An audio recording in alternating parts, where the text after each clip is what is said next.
Hey, good morning, church. I want to say thank you so much for joining us. I'm Jeremy, and this morning I actually want to talk a little bit about prayer, one of the most fun things to talk about. But not just prayers in general. I want to talk about bold and dangerous prayers. Because how we pray matters and what we pray matters. We don't have to pray for hours and hours to be bold and dangerous in our prayer life. We have to be willing, though. You see, Jesus prayed, "Not my will, but yours be done, Father." Simple, yet dangerous and bold.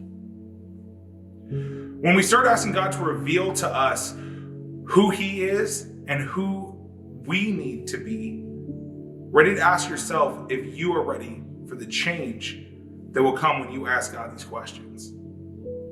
There is a breaking and a crushing that must come when we start praying for this change. We have to walk out what God reveals to us.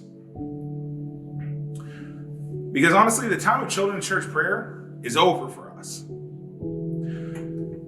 In my life, one of the easiest prayers that I ever prayed started me on one of the hardest and most rewarding journeys that I'd ever been on. And that was, God, make me the man that you want me to be.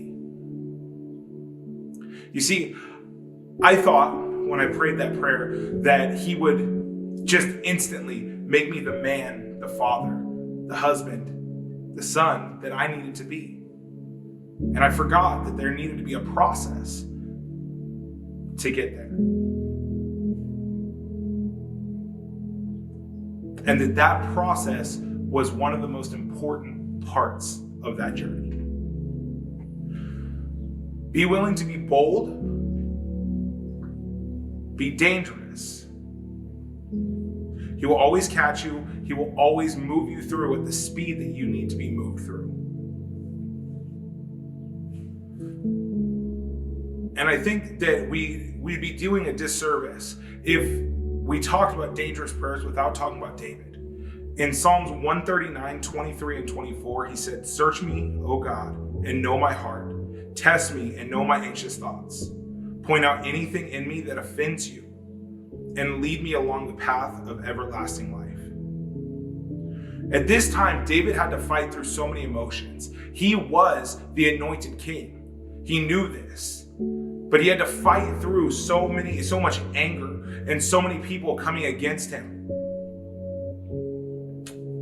But he was willing to open up that line of communication with God.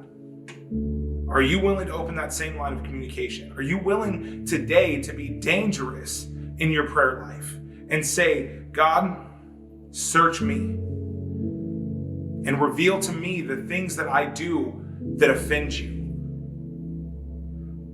When you do this and when you open that line of communication with Him, be willing to walk out what He reveals to you. Because right now, we're in a time that many people are calling uncertain, but we're not serving a God who's uncertain. So church, today, I implore you, let's get dangerous in our prayer life.